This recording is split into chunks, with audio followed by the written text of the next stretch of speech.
Welcome to Module 2, Familial Abuse and Trafficking, Hidden in the Dark. And really, this is going to be some stories. This is going to be a little heavy, but also connect dots of things that we've already been talking about and making it more real and understandable. I'm going to tell you bits of a story of a mother and her little girl.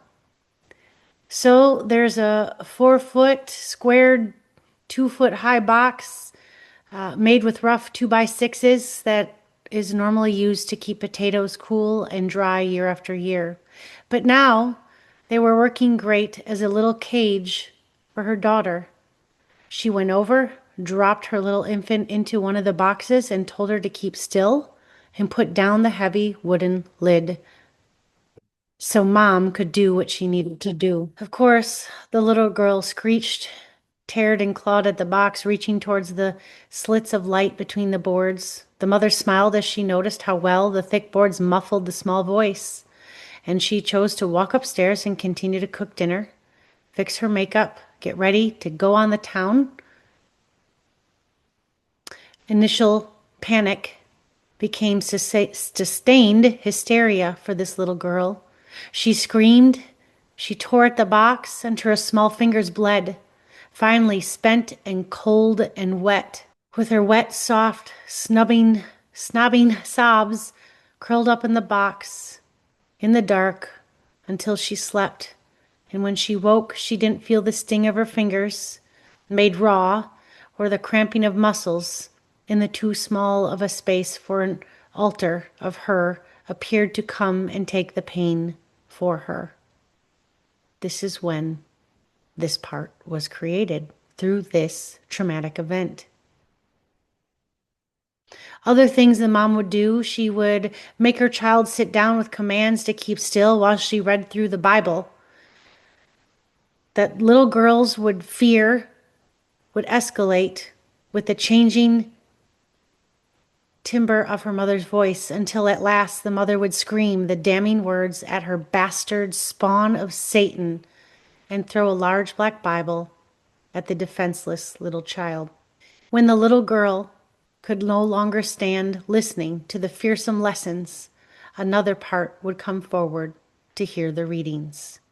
So here's another example of how another altar was created from these repetitive and extreme circumstances with her mother.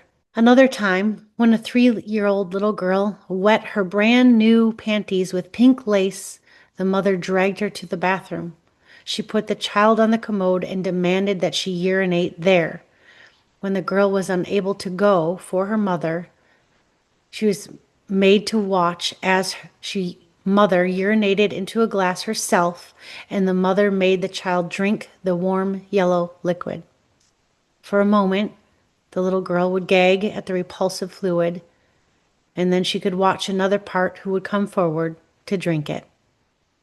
It would be years before this original little girl could use a bathroom again. Another part could be the good little girl, to make that mama want this little lady. She could be quiet and still, impatient, and never wet her panties, and she could come to be like the frilly little dresses and lacy panties and hear her mother say, "I love you." So intermix this, there would be sweet moments like this, and she'd hold on to those, this little girl, desiring to hear those words, desiring to see her mother smile at her again. Yet this little girl gave up her capacity for laughing and crying, still to another part she created of herself that was not afraid of her mother at all. She was clever and practical, and she too was a good little girl. It became too hard to even play with other children, so another part would come and play with her. This little girl would love cartoons, and Bugs Bunny at once was her favorite. She loved to color with crayons, draw with a pencil. She'd like to rock in her little chair and roll in the grass in the sun and run and play in the rain. So see, even parts are created for good things, but the parts that had suffered so much pain and suffering already, didn't know how to have fun, so she had to create another part so a part of her could have fun once in a while. And what did this look like to other family members? Obviously, that didn't see these circumstances, but saw this little girl. For the adults in the family, they would see her, they would see this little girl as a child hard to figure out. No sooner she'd get one thing, she'd cry and reach for another and whine. And then she no longer would want it. The food she'd like one day and she'd spit it out the next. This little girl would fight sleep and then crying with fretful restlessness to the point of total exhaustion. Although she would often smile to herself, she could not be coaxed to beguile them with smiles. She always had an unhappy face of a shattered child. The family looked neither for a cause nor for a remedy. Who knows what they thought? They just accepted the child as withdrawn, erratic, or strange, or difficult. Also with teachers, they looked at her. Too frustrated were the teachers. The child would seem to be bright enough, but just not willing to pay attention. Each of these personalities would try to make sense of these scattered bits of information in the interrupted lessons. Together, these parts managed to complete enough work to stay up with classmates, but they could not bridge the imperishable gaps left in the learning, nor could they prevent the damage to the little girl's reputation. So there would be triggers, obviously, in school, by the teacher, other kids, that other parts would come forward. Not fully having control of which part would be forward, she wasn't able to do all her lessons well. But obviously, the teachers looked at her, what a waste, what's wrong. Kids looked at her, probably as crazy. This little girl was in her own world from age 7, referenced by her birth name, served as a reminder that all her events happened to a single mind body, however fragmented that mind had become in its own defense for years. Once, actually, I think she was around 7, she watched a man hand money to her mother before he reached for her. Her mother smiled approval at her daughter and then turned the attention to the other man. This little girl wanted to run away, to scream, to stop the man from carrying her across to the bed. She kept still, knowing that what her mother might do could be worse than what the man might do. Even though, despite of all that, it felt so good to hear the man say that she was pretty. It also felt so good to see her mother smile. This is perspective from a 7-year-old little girl. Again, desperate to be seen, known, valued, and loved the way she was created. This is how DID can be formed. Now, there was more things that happened to this little girl, as many other little girls, because you see, this woman also had her own abuse and traumas that led to her treating her child like this. This woman also got connected with some Satanists and got involved in rituals and various things that continued to further fragment this child. I'll give you a break from me and I'll show a little video for you. Can you get into the things that you witnessed as a child? Child trafficking. My parents were they tutored me, they took child of me, and they also, some of the abuse would be considered by some people satanic ritual abuse. Being placed in a coffin with a corpse. Was it just any corpse? It was my sister. Is because they pulled from my mom and my dad and basically created me in like, I guess, a petri dish, or like all the gene editing. So they got to pick the traits and what they wanted me to have, and then placed also some of the non-human DNA, blood, or whatever inside of there as well. So, and then I was placed in an artificial womb. Whoa. And when I had seen that for the first time, because I'd never seen it before, I seen me for the first time as a baby in the womb, but I knew it was not my mom's womb. And I would see things pop in and out of the womb with me. So, and it was a constantly stuck in and out, different types of, I believe, beings, but also soul parts of other people as well. So they basically, I was like their design, like a designer baby, or how they wanted me to look. And so they would call me that, they would tell me they were my creator. So when I learned this, the first thing that Jesus told me was, I belong to him. Come on. That he created me. So he made it very, he made it the first thing before revealing everything to me that I was his. And because that was like what I really needed to know before all of that got opened up to me. And this all makes sense, especially when you add the piece that you don't look like your family. Yeah. I mean, that's significant. Well, I do know that there was also a lot of physical people that they would specifically have her. She's had 7 children with 7 different people. Wow. And then the others that I do not know about. I do believe that they did it physically, but then also artificially as well. Okay. And I do believe that a lot of her children were ripped from her before even having a chance to type any type of connection, or it was specifically for certain agendas. Do you think your mother ever experienced vanishing pregnancies? Yes. Because I myself, Haley actually is a twin. Oh, wow. And Second woman was definitely SRA. And yes, I know of multiple survivors who have been created. Issues of connection, being seen, known, valued, not there. So next, I'm going to speak a little bit about a story of switching personalities. Switching of personalities was controlled in large part by circumstances and environment. Much of the time, the system was orderly. For instance, one part might get up to fix breakfast, get herself on a school bus. Another part might come out for a reading lesson or to play at recess. Then another would usually come if there was trouble. Those around her were not aware of these internal changes. They only noticed brief periods of staring or inattention. As I described, it is not always very obvious by my experience.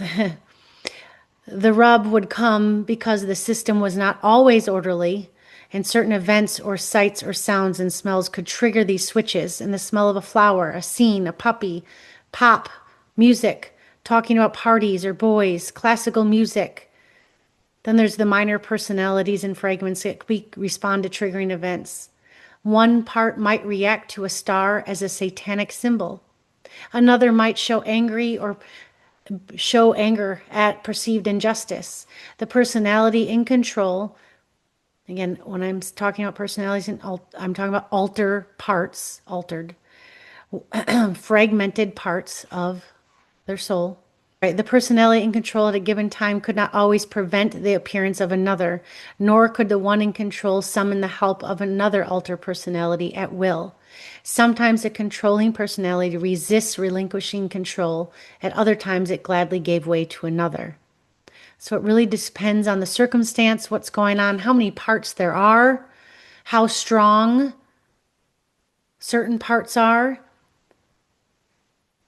For each of them, existence was discontinuous. Each experienced longer or shorter periods of time, while others were in control of awareness and others were variable. Sometimes personalities could know the thoughts and actions of others, and sometimes not at all, complete amnesia.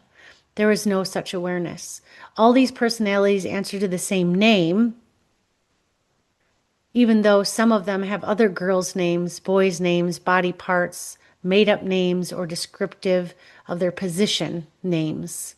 They still would answer to the outside world to the name given to that person.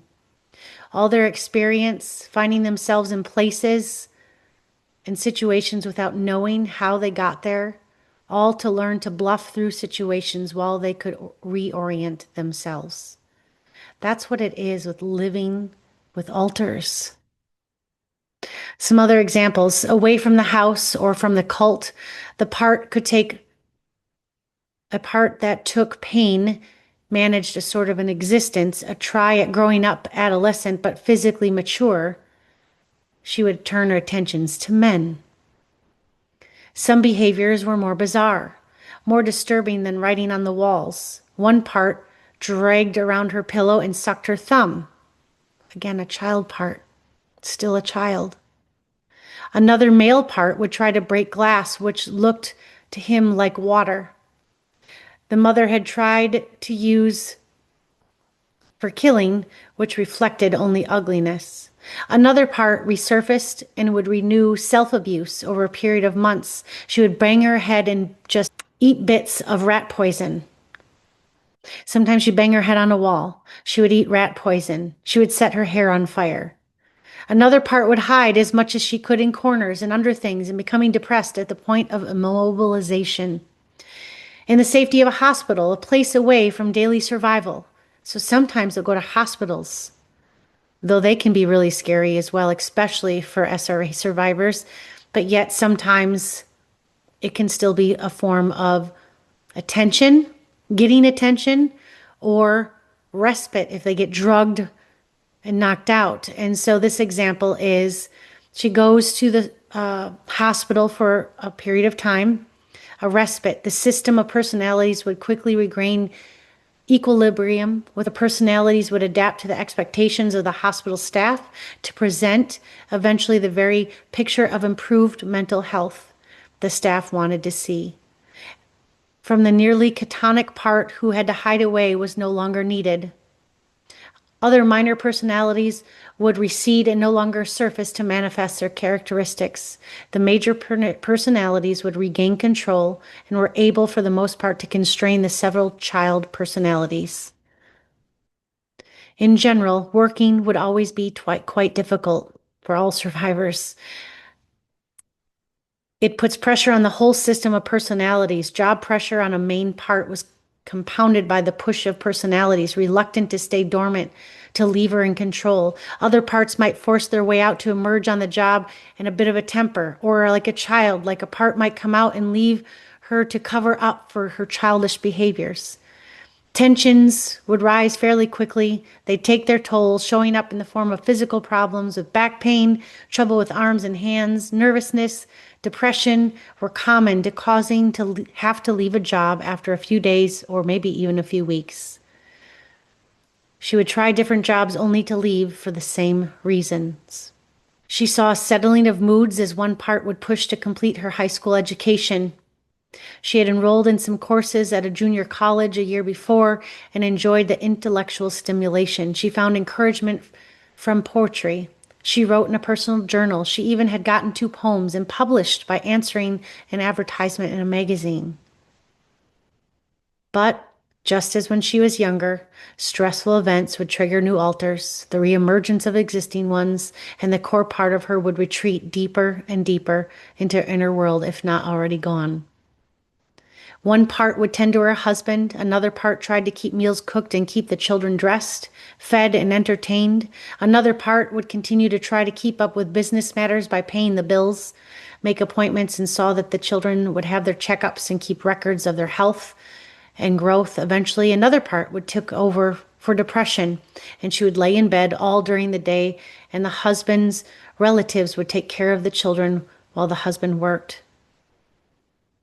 One of her main parts did not understand the nervousness and the depression caused by the internal pressures arising in the system of her personalities.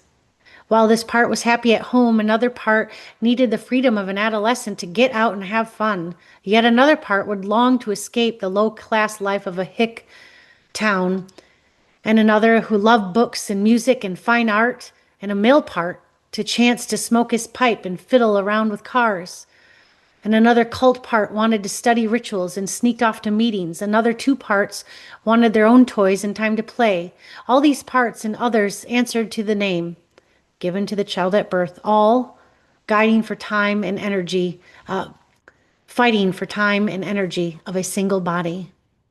It was also common for her to have 4 or 5 baths a day because some personalities were not aware what other personalities were doing, that she had already had cleaned herself. Her closet was crammed with everything from plain clothes to silk dresses to nice slacks to some sweaters, some jeans, flashy outfits, even a robe and a smoking jacket for all different parts of her personalities.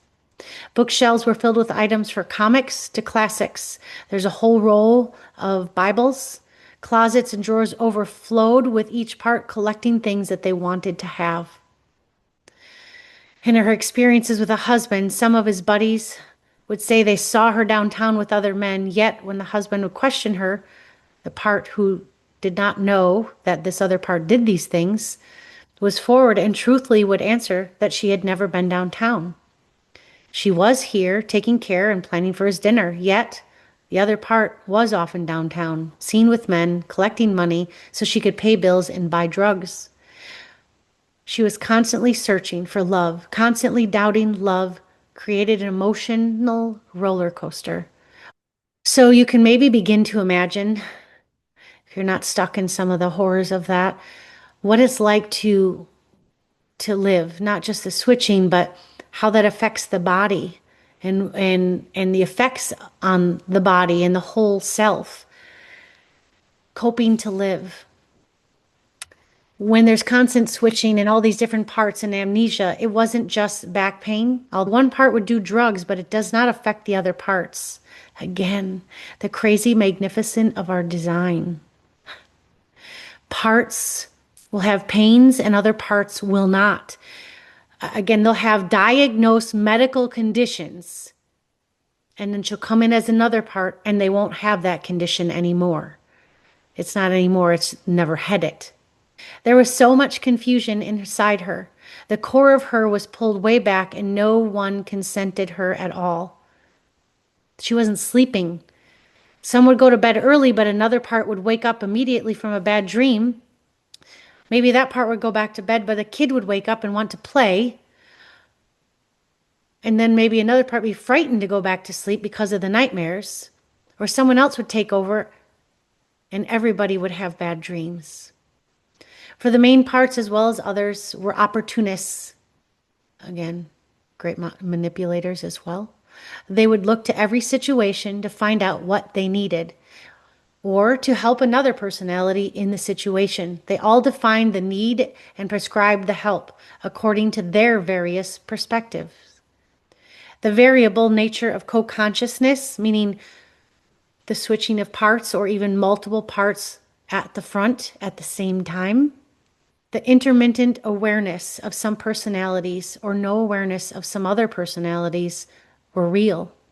She did not understand this phenomenon, and sometimes knowing what another was doing, and sometimes she did not realize that those who knew about her alter personalities.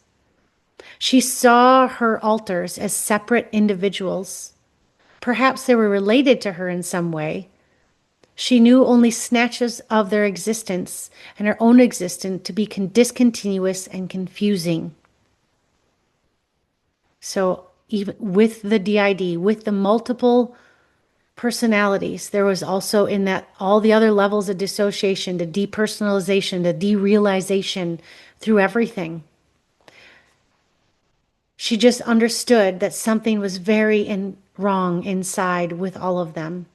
The emotional depletion, the extreme physical tension that can be observed in them emphasizes the stresses that's put on the body system of personalities, coping with additional external stresses as stated, and a constant struggle, especially with having to continue and operate in a real life operation. Often with major switches, there are signs you can recognize of each individual part in the physical world. One could get a rash clench their fist, put on their glasses, talk with an accent, choose different clothing, complain about where they are or what they're doing because it's not where they would be if they had chosen. Another common factor is when one part comes out, she doesn't know what is real and what isn't real, and they will ask if you're real. They may not believe you, even looking at their own body parts, as I've described. They don't even know if that's their body. They're thinking it's someone else's body. During the healing processes and the healing wounds, they will begin to feel parts of their body that they didn't feel before. They'll look at themselves, touching themselves, very confused, and actually ask if it's really theirs. There's changes in muscle tension, pupil size, temperature apparent with personality. Switching is indicative of physiological responses that translates usually to switching is preceded by eye closure or momentary relaxation and then emerging personality, taking on the facial expression, posture, characteristic of that personality. A new personality could be required to deal with a single traumatic episode or could arise as a result of a repeated trauma or expressed needs or emotions. Seen in this light, each personality does not directly correspond to a specific trauma, but rather represents a new attempt to defend against the physical or emotional pain. If we pause to think about this, what it must be like, how someone lives through that, how torturous, how to hear voices, to hear arguments, to be not know what's happening around you or inside you. You feel crazy. Others call you crazy. The more personalities you have, the more likely they've been called crazy. If there's just a few, they probably have more control. But with many, especially SRA, there are many, hundreds of parts, and they will have been called crazy and rejected by even therapists, by even doctors and church people out of ignorance and fear. And coping to live like with memories in the flashbacks. Flashbacks are memories of traumatic events that are not brought up on purpose. They just all of a sudden enter. So besides all the voices, besides the amnesic walls, besides not knowing where you are, then there's memories and all of a sudden you believe you're in this moment again that happened whenever it happened. That's a flashback. Again, she doesn't just recall these events, she relives them with much of the same intensity and terror as experienced at that moment as a child. Although there is some assistance to mitigate the immediacy of recall, suggesting they take a position of viewing these events as if they're watching a film. That's things that we can try to encourage them to do to help, and reminding them they do not need to experience this pain, but they do need to remember the memory. They do not need to relive it, and invite Jesus to help them with these flashbacks, to be present with them, call upon him in the middle of the flashbacks, asking him to show up so they don't have to live through it again, but to choose to know the truth, to feel the emotions, and then lay it at the feet of Jesus. Rather than the feeling, the anger, and the righteous indignation of the events would warrant, the most common and automatic feelings are to feel guilt and shame and remind them that they are so bad and deserved these kinds of treatments. In their anxiety, they often enact self-punishment.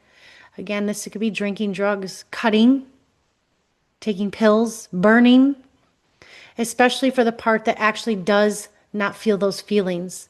The act of self-abuse often gives some relief for a time from the anxious, terrible feelings, or more accurately is a distraction, a disassociation from the real problems, and dealing with pain they're already accustomed to. Wanting to die, often death seems to be the only way out of the pain. The threat of suicide can almost always be constant. And the commitment to the body tension led to repeated headaches, back pain, arm pain.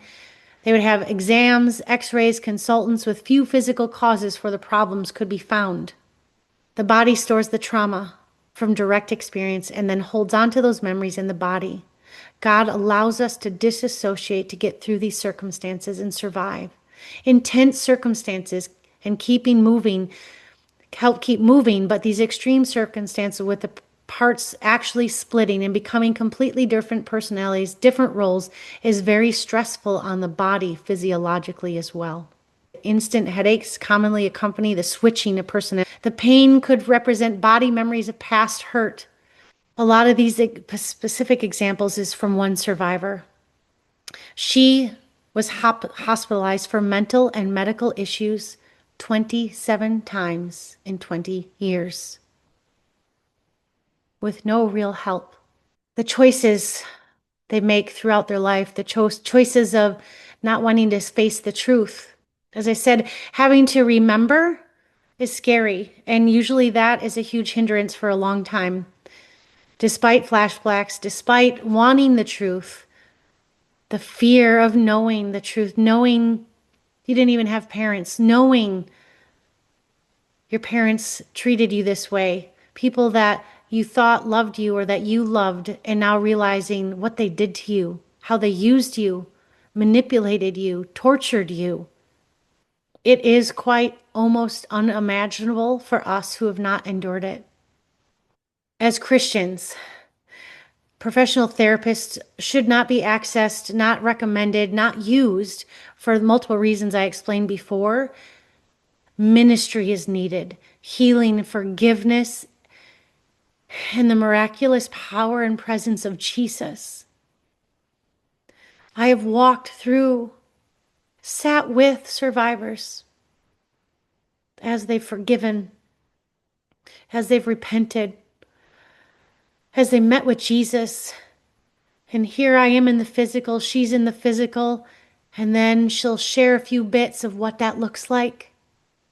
Oh, he's so bright. Oh, but he loves me.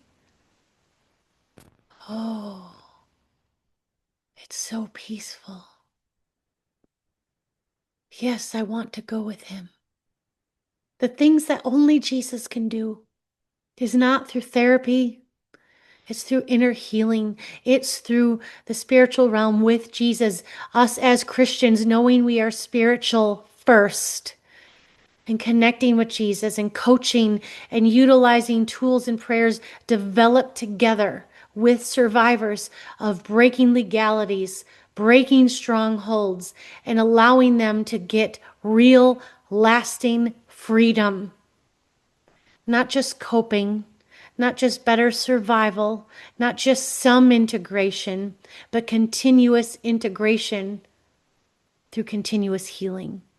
But very afraid to disclose too much because, as a therapist proved in the past, and as usual, and on the contrary, they would focus on her day-to-day life, insisting she look at the future.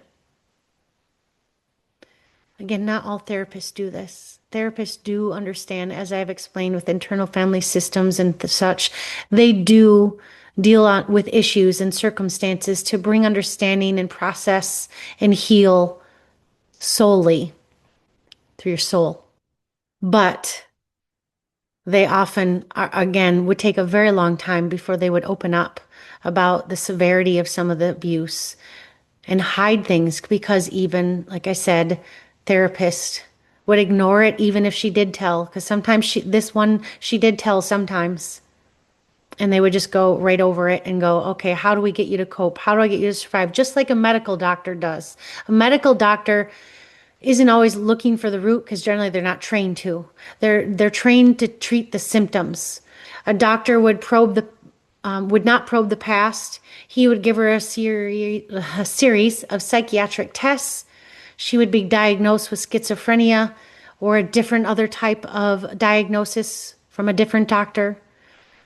The truth disclosed by her at great risk were treated by therapists as delusions.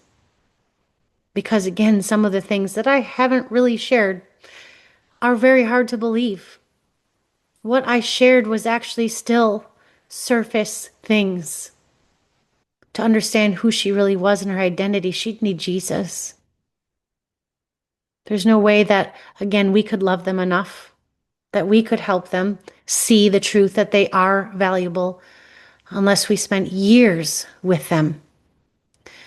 One doctor would say it was hard to tell how much of this stress is real, how much is put on. He suggested a diagnosis of inadequate personality. Another one said she's clearly psychotic, and another one stated she was borderline personality. Others would just decline treatment at a mental health clinic. There was a couple that helped one of these ladies. They hadn't had specific training. They did reach out for some help and assistance, but as they worked with her, getting through breakthroughs and healing, they would lose ground each time she would end up being in a hospital or get other people involved in her care. Often antipsychotic or drugs or major tranquilizer were prescribed that would aggravate her system and not calm them. And then this couple would receive many diagnoses of psychosis, schizophrenia, borderline personality, seen by many more as accurate for her than the designation of dissociative identity disorder. But this couple knew after working with her that's what it was, but they could only get so far. Desperate for help, desperate for attention, desperate to be seen, she would go to doctors. She would go to pastors. She would seek out churches and pastors and even started marital affairs with pastors. Again, desperate to be seen, desperate to be loved, desperate for help. But a lot of them, again, all in their ignorance and not in their strength and understanding of even their authority and their role. Everyone left her wanting and needing more. The one lady I speak of mostly in this moment saw two therapists they really wanted to help her. After 2 years of intense work and many, many hours, and her contacting them at all times of day throughout the week, she left for nearly a year. She did keep them aware and reaching out to them. Every so often she would telephone, but neither of the therapists would insist she return because, right, it has to be her choice. They would be available only if she chose to return to their care. They did not tell her that leaving was not in her best interest, but they would acknowledge it was her choice. But their easy tolerance was pushed to the limit when a man would telephone to say that he was concerned because she had been very hurt by their rejection. And a few days later, a chaplain would call them to voice his concern at their rejecting their client, and that was in need. And then they felt their reputation was being threatened by the circulation of erroneous information. But both of them know the truth with the system of personality, survival, and desperation, and she was not meaning to harm them just to get what she wanted or felt she needed at the time. The two main parts seemed able to see paradoxical thinking and attempt to control getting what she's wanted. She was totally unworthy. She was totally deserving. She should have nothing. She should have everything. She would take either stance, whichever seemed likely to get the results at that given moment. Especially with her living, having to deal with regular life while struggling to heal, crisis would follow, progress right after a schedule, right on schedule, constantly back in the hospital, physical problems, whether they were somatic or in the present. A husband and wife therapist team continued to spend hours twice a week, plus all the interruptions, over 5 years encountering 400 personalities, varying strengths and influences. Some of the personalities were fully developed with a range of knowledge and responses, other fragments with limited knowledge and functions, revealing themselves to therapists and in groups. When she was ready to confront certain memories, certain segments of past, the personalities with knowledge of that time would surface and make the memories available. They hoped they would work through. They hoped that with a period of stability, they would get together, but after another 5 years, they were not able to convince her three main parts to forgive, to heal, to become one. This is clearly the lie of the enemy, and yet in God's crazy design, I share those to share why it has to be inner healing, why they can't see professional counselors if they have DID, and especially if they have SRA, and why they need a housing program that knows how to help them, support them, minister to them, teach them life skills, teach them to live, teach them to cope. Because having to do life and deal with this just leads to so many other problems. Connections with outside world. We had survivors stay with us and go to visit because of family emergency and began so many more problems after that happened. Other things were reprogrammed, other things were re-triggered, and then yet another. She said she had to do this, had to do that. And we're like, we asked her to pray to the Holy Spirit because parts of her, again, definitely loved Jesus, had been found so much freedom. And so she decided she needed to go. And we knew that was wrong. And I knew that I should have stepped forward and told her no to see if she would listen. Again, ultimately, it'd be her choice. But she wouldn't have been allowed back if I would have said no. Because after that, she came back. There was so much that was reprogrammed, re-triggered, the people that accessed her while she was gone. And you'll hear more about that later. Why we need housing programs. Why we need people trained, the people of God, offering these safe places with healing, with safety physically, emotionally, mentally, relationally, spiritually, to walk with them as they journey through the healing process, to build a foundation of healing with Jesus, with themselves, with the world. SRA is almost always familial. Most trafficking, familial. Not all familial trafficking is SRA. Not all DID become SRA. But you see how they all go together, the intensity of the parts. Again, the more parts they have, the more difficult it is. And so there's different structures, different setups to serve the varying levels of shattered beings. And here's just a little insight into when I was 6 months old, paid for him to leave and go to Hawaii to get away from my mom. He called and tried to get my mom to come to Hawaii and bring me, trying to get away from all of it. She refused to.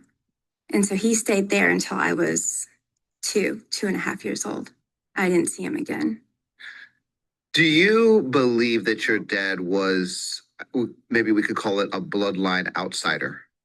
So I do know that both of the bloodlines come from deep royal bloodlines. Both do. Both do. Can you talk about that a little bit? So it is very intertwined. And even when I was trying to figure it all out, because I knew once I started learning a little bit more about some of my situations that I had, I knew that I needed to look deeper into my bloodline so I could try and get some freedom, because I knew bloodline and generational curses, and that was a real big deal to get freedom. So I started looking into my bloodline. And as I started looking in, and I was seeing like different names intertwined, like, you know, that like incest, they were completely just intertwined with each other. I was like, I've seen that name before, but over on this side. So it started getting very like tricky, very confusing, to where even like I would have to step away for a second, because it was like, what is going on? Like it was so tangled and twisted and everything the way it would go. But they all went back to like, I mean, Odin was in my bloodline. So Whoa. When I seen that, and then the royalty, like I've always been told, oh, we have a castle, you're a princess. There's lots of Christians who do what I do in different forms of whatever. But one of my biggest goals is that one of the things the church has not done well is acknowledge that we need to clean up our generational lines of the iniquity, because people's lives are traumatic and dramatic, and they're getting hammered. And so I kind of think of it this way: we have authority over the enemy, but if he keeps us sick and addicted and depressed and having all this drama in our life, we have no time or energy to do the battle. And so he doesn't have to go with us toe to toe. He just finds those legal grounds from our open doors, from our ancestors. And so that's one of my biggest messages is, man, we can clean up our generational line, and our lives can be peaceful and drama free. So I love it. So again, sharing about bloodlines, sharing about iniquity, familial. This is what is happening. This is in sex trafficking, causing DID, SRA, well, not causing SRA, but the SRA causing the DID, and so many other obviously traumatic things. But Again, this woman is married. She has children. She has found so much freedom. She is living a life unlike the stories that I just shared with you. Thank you for joining me for Module 2.